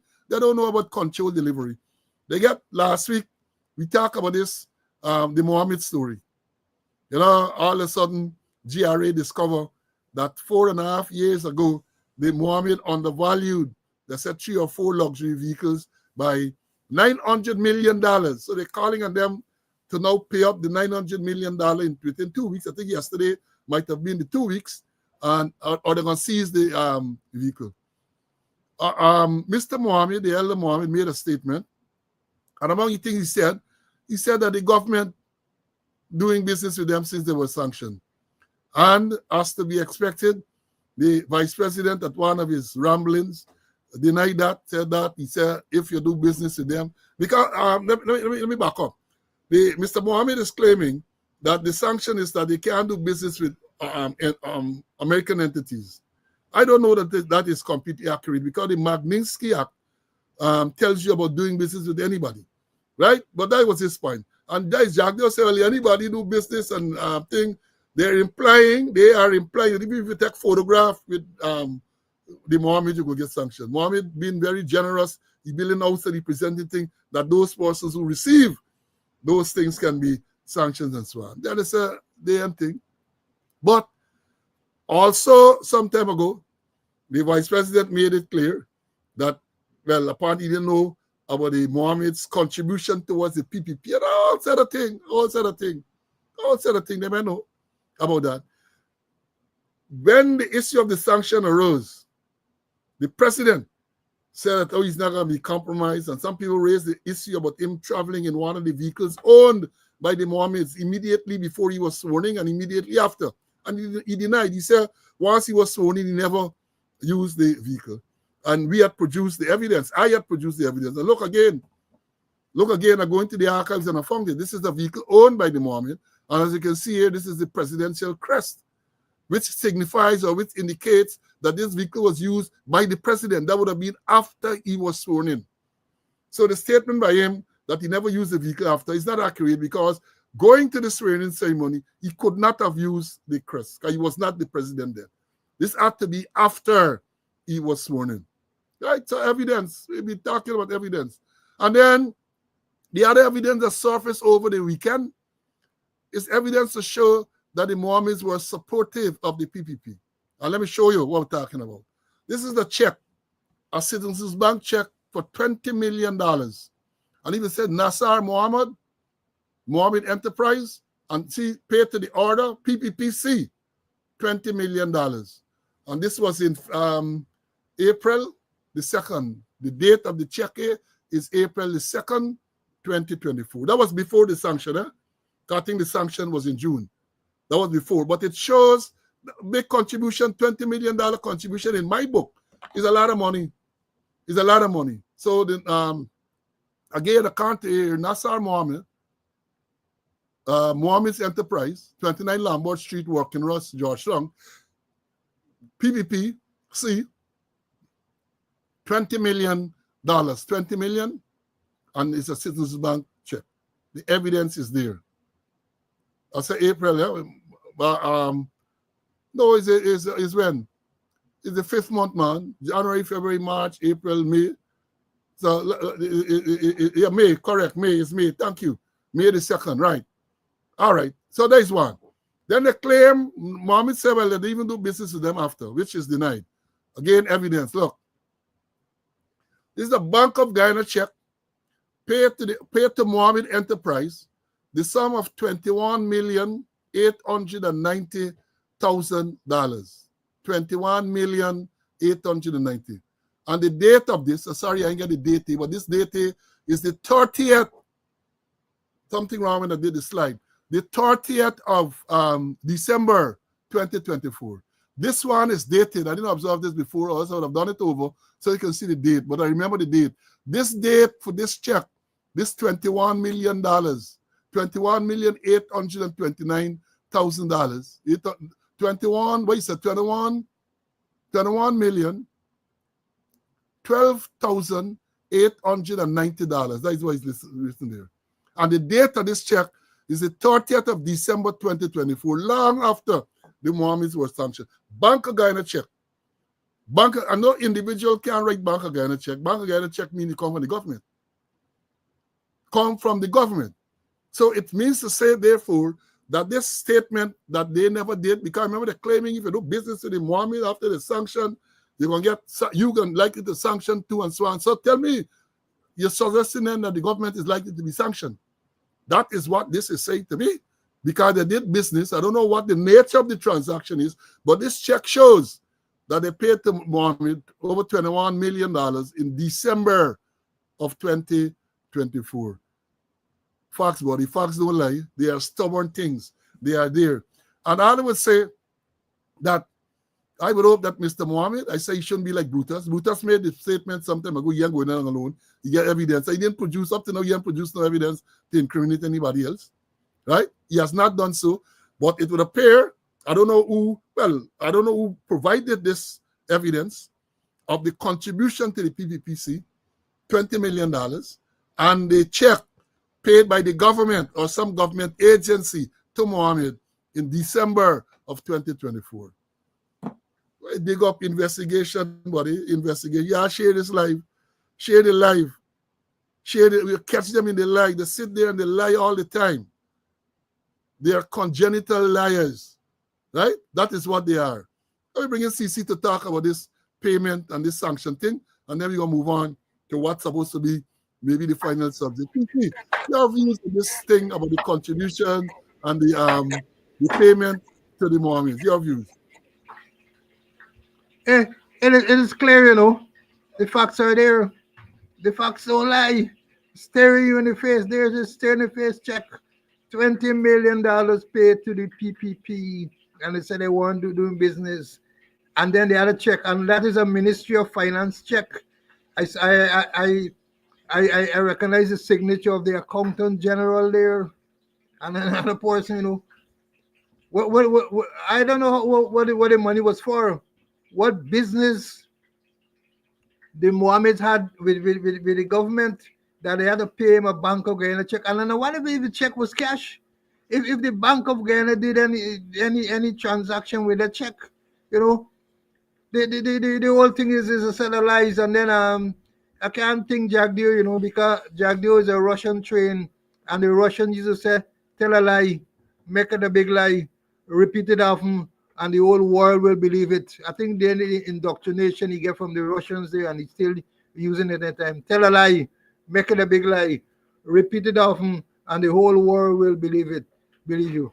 So they're saying they ain't doing no business, and there is it that a check issued to the Mohammeds. And on the other hand, they're saying that the man was saying that he was supporting the PPP. I think I think the Jack was saying some minor way or something like that. And here's it, $20 million paid to the PPP. So things happening and things been happening, and then the thing is that they're doing business with the Mohammeds after the sanction. Let me see who's going to get sanctioned. Let me see if the PPP going to get sanctioned, or let me see if the government will get sanctioned.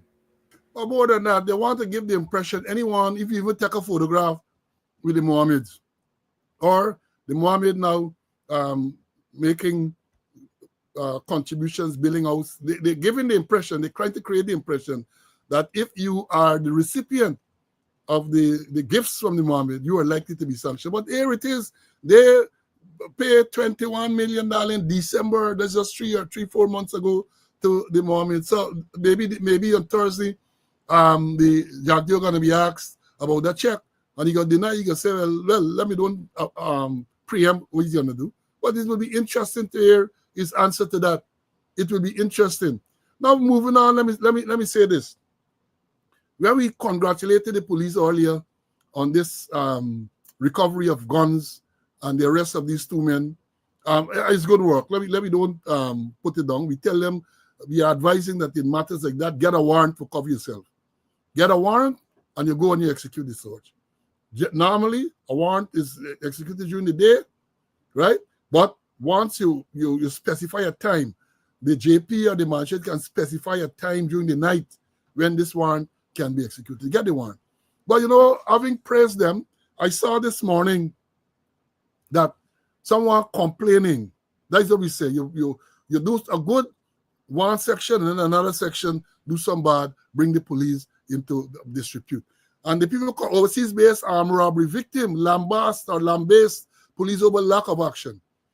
They say an armed robbery victim has taken to social media to criticize the Guyana police force, specifically the Rivelle police station, for the poor and delayed response to his plight and by extension, inadequate investigation.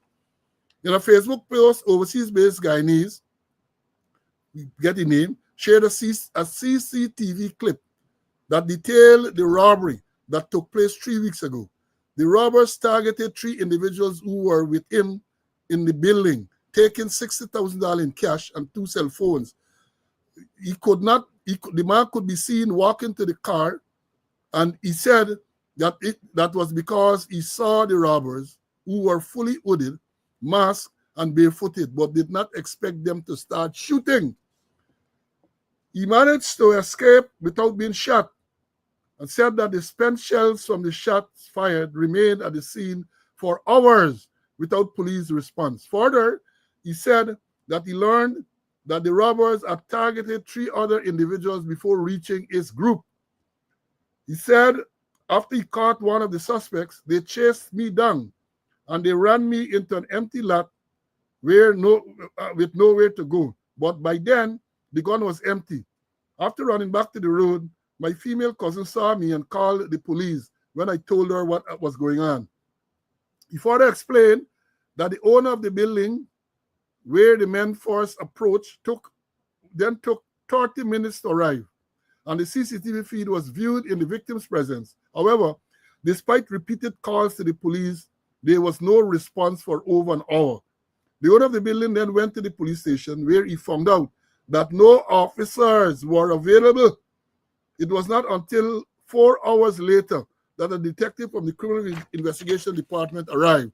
After expressing frustration at the police not providing him with information about the suspect, because I told you that these guys saw my face and literally said, "We're going to kill your mother so-and-so.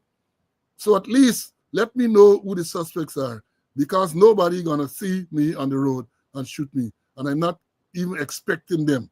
And then he go on to say what happened to his workplace and so on. But again, we say, the people say they got to the police station, nobody's there. But they investigate this. You see Ben and the president and all them talking, they're building outposts here, they're talking about building police station, which is good. Which is good to make new stations. I don't agree with outposts, make station, make the police comfortable. But you have to make sure that the systems are in place so that when reports are made, they are properly addressed and promptly. Rhineville police station, you want to tell me they're not patrol or something? Man said gunshot fire. Then I get patrol to respond. Sometimes you don't expect the rank from the station to respond, but they have a radio network so they can call someone of the patrols and vehicles, say, move to this place immediately, and they can move. But one of the problems with that now you have is that everybody on cell phone. Everybody on cell phone. Whereas you should have a radio on the radio network. So when the call is made, patrols and everybody with the radio can hear, and the nearest patrol or more than one patrols can respond. These are the things that they have to look at. Good work on the East Coast. Good work. Robbery Friday night, by Saturday you arrest people. Then now you get this on Rhineville. Now you get this. So the little good that you would have done is erased by this action here that is being reported. Now let me move on to this next matter. And I'm talking here now about the most topical thing. Share the live. Share the live. The most topical matter now is the detention of social media influencer Melly Mel. Before I go on, let me bring in Mr. Conway. I should have given him a response. I've given an opportunity to respond to that Rhineville report. CC, your views. Well, apparently something is wrong with Rhineville, you know. They're getting a lot of complaints there, you know. Remember they had a shooting outside at I think the Starbrook Market. Somebody gets shot, taken to the hospital, and then later on taken to Rhineville police station. And the person died in the lockups. We didn't hear back anything, but we get quite a lot of reports about Rhineville police station. And it may be not surprising because remember the confirmed squatter said that he's getting problem recruiting and retaining person. Perhaps there's a shortage of policemen about the place. I mean, they're building good accommodation for them, maybe to prevent the TSU men from sleeping on newspaper and this kind of thing. But they need to make sure that they retain and recruit proper persons. But then the way the police behaving, the image that they portray, nobody want the children and relatives to go and join the police force because the police force doesn't have a good image. So I won't be surprised to hear that they got a police station. But then again, you got to use your brains. If Rhineville don't get police station, Brickdam supposed to get, Impact Bay supposed to get, you're supposed to get patrols about the place. I can't say we ain't get nobody here. Call for assistance. Assistance will be somewhere along the line in this. That you know what, a thing happening in Rhineville, you can get police from big dams, police from somewhere else to go and think. There must be patrols out about the place to respond. And don't say, well, we ain't get no police here. But saying they're getting problem recruiting and retaining persons in the Guyana police force. And maybe it might get worse too, based on what happened with the police.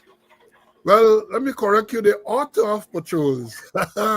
You said the author of patrols are wrong, and if something like that happens, you got on the network, and you call for some patrol from somewhere around the city to respond.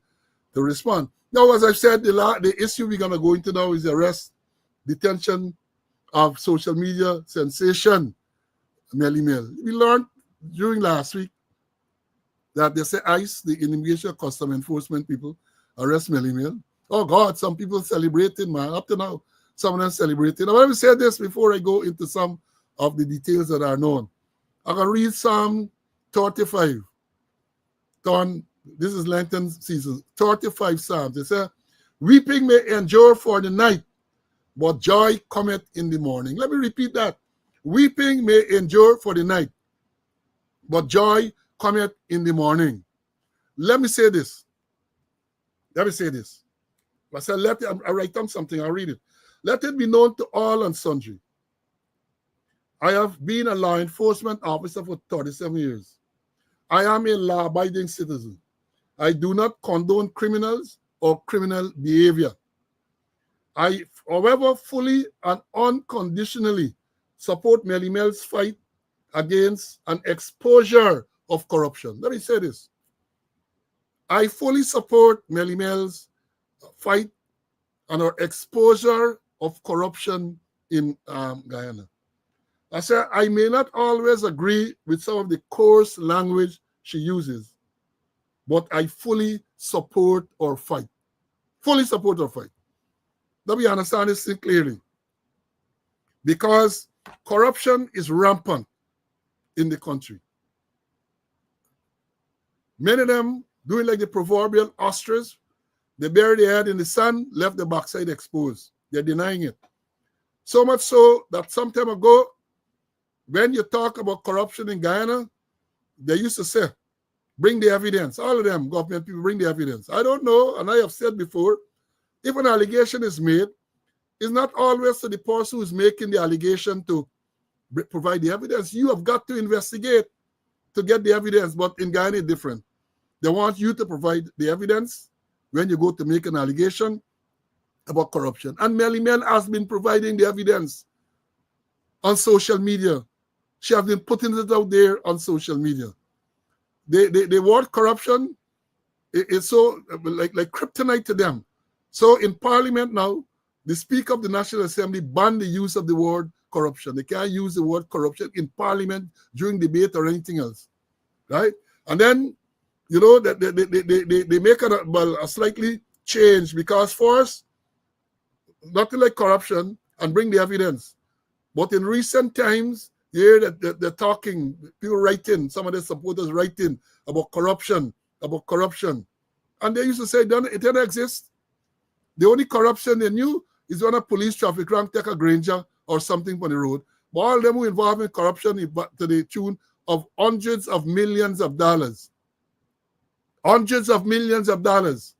Then that is not corruption to them. Perhaps it's a hustle. Not corruption, it's a hustle. Right? So Melly Mel has been very vocal and pointing out with evidence. Kagaj, as we say, kagaj. Some of you contributors know, I think it's an Hindi word, kagaj, meaning paper. Evidence is there. And we know they launched a vicious campaign against her. They launched a vicious campaign. I don't know, let me make it clear.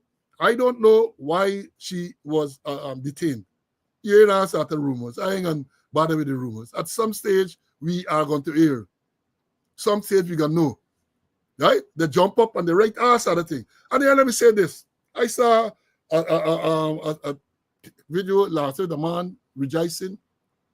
Oh, Melly Mel, he glad because Melly Mel destroy a lot of people. She destroy a lot of... In what way? If you reveal the wrongdoing of someone and they are destroyed, are you to be blamed? Let me repeat that. If you get evidence of corruption and you reveal it on social media or elsewhere and cause a breakup in family, is you the person who reveal it to be blamed? And not should it not be the persons who are involved in the damn corruption? And again, with all the evidence that Melly Mel has been putting out there, any responsible government would have caused a proper, credible investigation. But no, them investigating the evidence and of corruption. They're investigating the person who is releasing the evidence. That is how wicked and nasty they are. That is how wicked and nasty they are. Well, let me go further. As I said, the real reason for arrest remains unclear. And based on what I know, she remains in the custody of the U.S. authorities. And I say she has incurred the wrath of the government because she has been making serious allegations about corruption, especially among government officials. Especially among government officials. She tell you about the fence from your favorite. All them get hustle going on with contract. All them turn road building contractors and all this stuff. And the evidence is being provided. The evidence is being provided, but they not investigate that. They want to know how she came by the evidence and all of that. And remember, we are supposed to have, which was never given effect, a whistleblowers legislation. I think it is called the protective disclosure legislation, which they never put into effect. Why do you think they put in the protective disclosure legislation into effect? Why? Because they don't want people to come out and talk about all the shenanigans, all the criminality going on in many of these ministries. They identify Butas as a poster boy for corruption. But we continue to ask the question, and we continue to say Brutus could not have done all of that by himself. The Ministry of Home Affairs has to bear some responsibility. The Commissioner of Police, the Ministry of Finance, all of them, the police finance officer, the person of the police consumers that changed the 60 million share, all of them, but they don't want to hear these things. They don't want to hear these things. They're going after Melly Mel. And then I say, don't forget that they raided your mother house looking for drugs and all this everything in Guyana, right? And let me make this point. This is bigger than Melly Mel. This is designed to come after anyone who would dare to point out corruption. You know this program's exposing corruption and incompetence? That is what we've been doing for years now. And this is designed, right? This Melly Mel thing, Melly Mel might be the force. And I want to remind you of Pastor Martin Niemöller poem titled Force They Came. I think somebody wrote Lincoln Lewis, and somebody repeated it in today's Stabro in a letter, I think. It says, Force they came for the communists, and I did not speak out because I was not a communist. Then they came for the socialists. I did not speak out because I was not a socialist. Then they came for the trade unionists, and I did not speak out because I was not a trade unionist. Then they came for the Jews, and I did not speak out because I was not a Jew. Then they came for me, and there was no one left to speak out for me. Sit back, and some people celebrated. I know the majority may get a tremendous support, but I need to mention that because this is not about Melly Mel. This is about freedom of speech. Let me understand this. If somebody goes on social media or anywhere else and defame anybody they're claiming, there's a civil matter. But they are weaponizing this cybercrime law. And again, I'm not saying that this is in directly relation to Melly Mel. I don't know what she's been held for. But I'm saying, based on past experience, they are weaponizing this cybercrime law to silence people. That is what they are doing. They don't want anybody to speak out. On the other hand, they have their supporters who can come on social media and say anything, call black people hungry belly black man, and the ERC don't see that. All kind of thing. They can come and they can talk. But again, it's never Melly Mel. And I say everyone who believes in freedom of expression and democracy should stand up and support Melly Mel.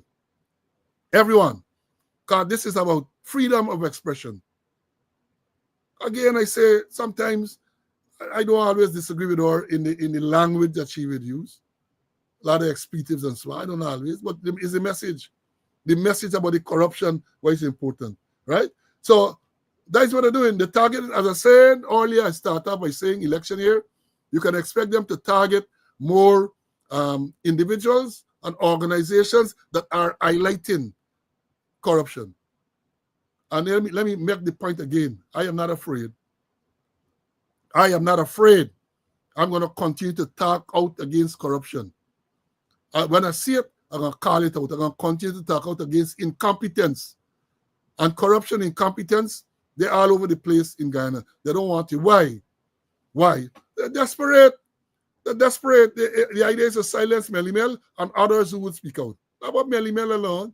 Silence Melly and others who will speak out. Before I bring in Mr. Conway, let me tell you this. I have seen that they have established what we call a defense fund, GoFundMe, for Melly Mel. It's there on social media. And I will urge all of you who can afford to support her. I will urge all of you to support Melly Mel Defense Fund. Because as Pastor Niemöller said, today is Melly Mel, tomorrow is likely to be someone else. Right? Today in Stabrook News, I think it is, there's also a MMG, which is a mobile money Guyana number that you can donate to.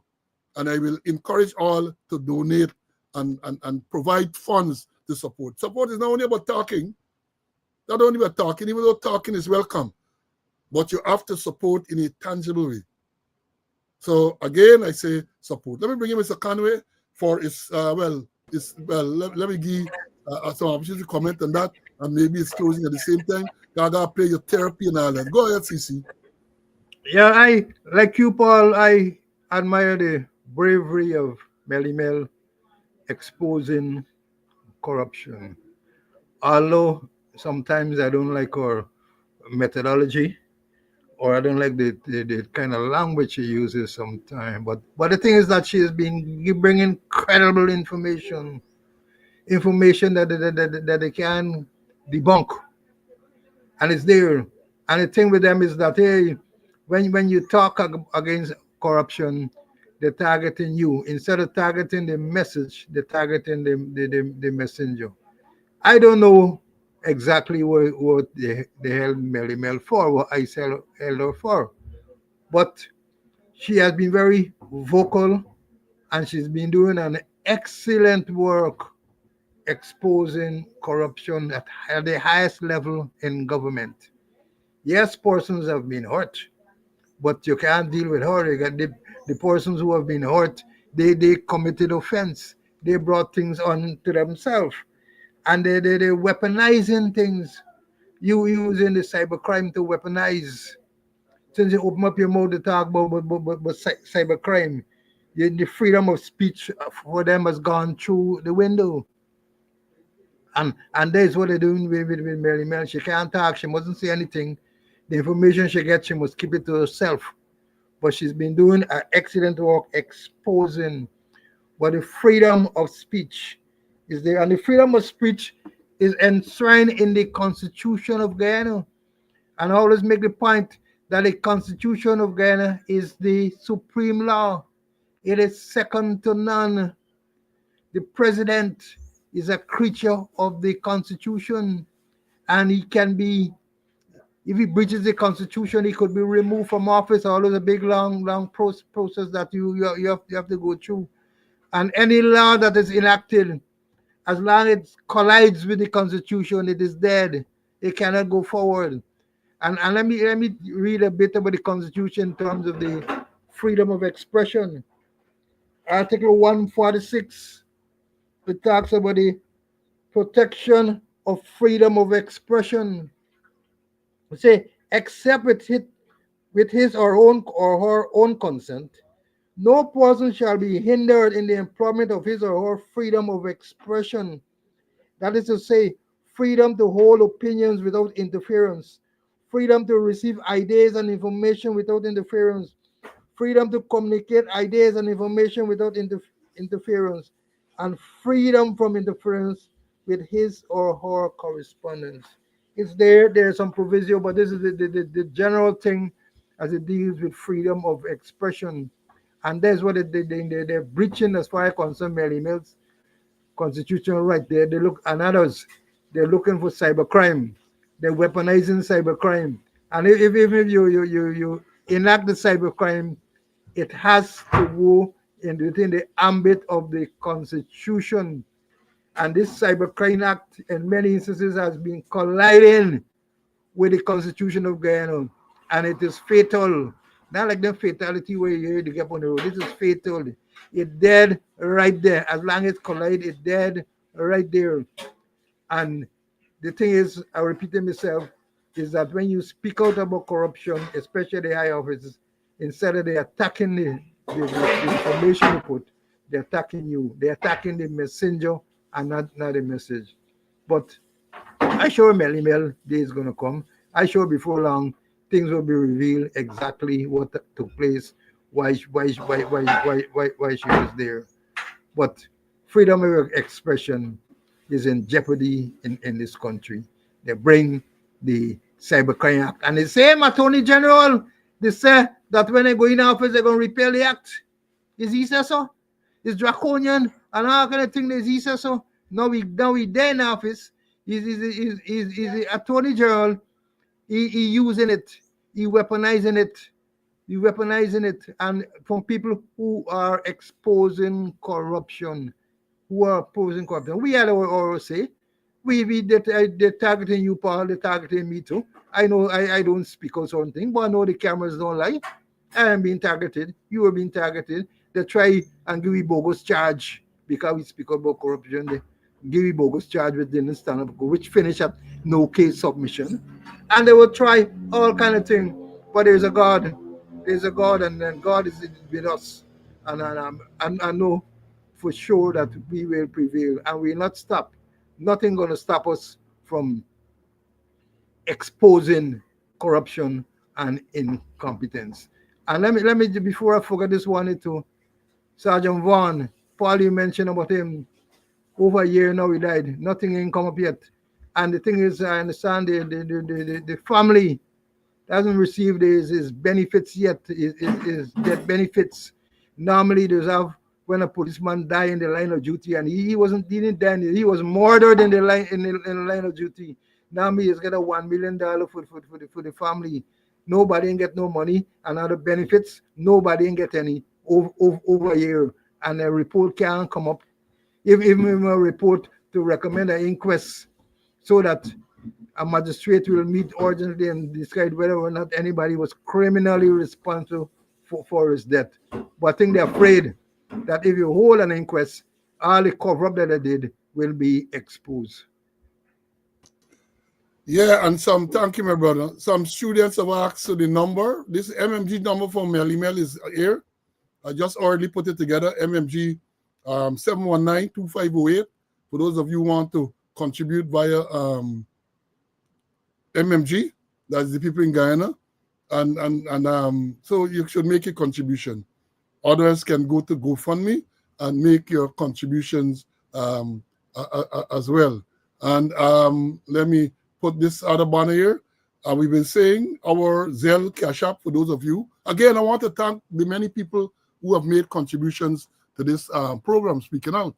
Many of you have come forward with your donations, and we appreciate that very much. We ask those of you, people to continue making your donation. We have Cash App, we have Zelle, we have a MMG number up there. Please continue to support us. I can't leave you all today. First, I'm going to give you a therapy, and then after the therapy, I have we're going to give you a look forward. And what else? Something else I have to tell you about, which we're going to do shortly. But bear with me. Let me find the clip to show you. But I want y'all decide you're coming to school tomorrow because teacher didn't give you your therapy and so on. Here is your therapy. Sit there and fabricate that. Unless you say who the person is, I can't comment on anonymous people. Okay, well, let's talk about specific individuals. What is your relationship with Mr. Sujurong? So my relationship, nothing. He's a tenant in my place, yeah. And he's a good friend of yours? Yes, yes, he is a friend of ours. He claims. Yeah, you got to get your therapy, man. You got to get your therapy. He's a friend of ours. And, we don't have the time to go into other subjects today. We wanted to talk a little about the border issue. The controversy with Venezuela and Guyana. We have to talk about the spate of fatal accidents on the roads. Fatal accidents 2 weeks ago, Starbuck News, 27 fatalities in a space of time, which when you work it out, it was like 2.4 accidents a week. Every week in Guyana, you get almost 3 fatal accidents. This morning, it has been reported fatal accident on the Linden Highway. And it has also been reported, I don't think it reached the news yet, that the deputy commander of Borbis Division number 6, Ravinder Stanley, was involved in a fatal accident last night, where his car and a motorcycle, and the motorcyclist died. I have seen some dancing there already, magic taking place. I have seen magic. I have read where they said that they administered the breathalyzer test, and it was 0. Hear what the police said. They administered the breathalyzer test on the commander, and it was 0. It showed 0, so he had no alcohol in the system. Well, those of us who know the individual Sunday night on Borbis will find that very difficult to believe. Some years ago, when I had left traffic the first time, and I went to A Division 2IC to Mr. Bomry in the first instance, and then Mr. Green. There was an accident on Carifest Avenue. involving a motorcyclist and a minibus. The motorcyclist who died was the son of prominent businessman Baker in Charlestown, George Humphrey, right? And the owner of the bus was the owner and driver was the son of commissioner, I think he was retired then, Pappy Fredericks, Cyril Fredericks, known as Pappy Fredericks. And Mr. Humphrey expressed dissatisfaction with the way the investigation was done. And you know what they decided, Commissioner Lewis and them? They wanted me to go and oversee and review that investigation. And I did so. I reviewed the investigation and made certain observation and decided, well, not decided, the evidence showed that the minibus man wasn't wrong. The driver, the son of the police officer wasn't wrong. And I pointed it out with all the supporting evidence. And they accepted that. They accepted that the minibus driver wasn't wrong because the other thing they used to do on Sunday afternoon, they're outside the seawall by CID headquarters there. And then they would race around along the seawall road, all around, come around Carifest Avenue, end up back like a lap they used to do. And this boy was speeding, coming down, traveling west along Carifest Avenue. And the minibus was there, and he ran into the back, ran in straight in. He flew through the minibus, and he received injuries, and he died. And when they come to the thing, George eventually admitted that the boy was wrong. But I'm saying with what the police have said so far that I have read, I'm going to see it in the paper tomorrow, and maybe you can deal with it at the next program on Wednesday. But they say that they administered the breathalyzer test, and the deputy commander, Superintendent Stanley, and the thing reads 0. Well, Stanley worked with me in the division, and I know him very, very well. I know him further. And then I said Sunday afternoon, Kanji in Bobby's there. I got to see more evidence to understand exactly. Because some of the things they're saying in the release and makes sense. So let's see what they will put out, the corporate propaganda unit. Let me see what they're going to put out for the people tomorrow. CC, I must give you an opportunity to get a little say on this before we close out, even though time has caught up with us. Well, I saw the police report. I know they make any public release yet, but, you know, it's amazing. And we all know Stanley. And we know Stanley Saturday night, Sunday night. We don't know Stanley. We don't know they say, but they say they find 0 alcohol. And then I saw some description where the pedestrian ended up by some grass. You know, they started the cover up. They started the cover up. But Paul, we know Stanley, and he hasn't changed since he has gone to Bobby's. He has become maybe worse than when he used to be elsewhere. And we know Bobby's, people is free up, especially Saturday nights, Sunday nights. But let's see what official thing they're going to put out. Right. I want to say this to the student. Thanks for your wonderful attendance today. Almost touching record numbers. It is a pleasure to have had you here this morning. I hope you found the information very useful. Very useful. Now, again, we got to warn. We talk about the fatal accidents. We talk about people getting flu, and if the dengue is still going around. You have a lot of things going on. So you got to be safe. Be safe, my folks. Be safe. Now, the next program, today is Monday. The next program is scheduled for Wednesday. God's Spare Life. We will meet you here again on Wednesday at 11 o'clock to bring you more information. Some of the things that were left back, like the fatal accidents, we got to talk about that. That will take a big chunk of the program. The Venezuelan issue, we have not been able to address that properly yet. They have a lot of matters that we have not been kept up to date with. The Maikoni killing of those 2 men and a lot of other stuff, which we will continue to talk about. We will continue to follow the progress of this Melly Mel case. We will continue to follow the controversy or the issues surrounding the Mohammeds. All of these things we're going to continue to follow and bring it to your attention. So until we meet, then, God's Spare Life. I implore you to stay well. Until then, bye.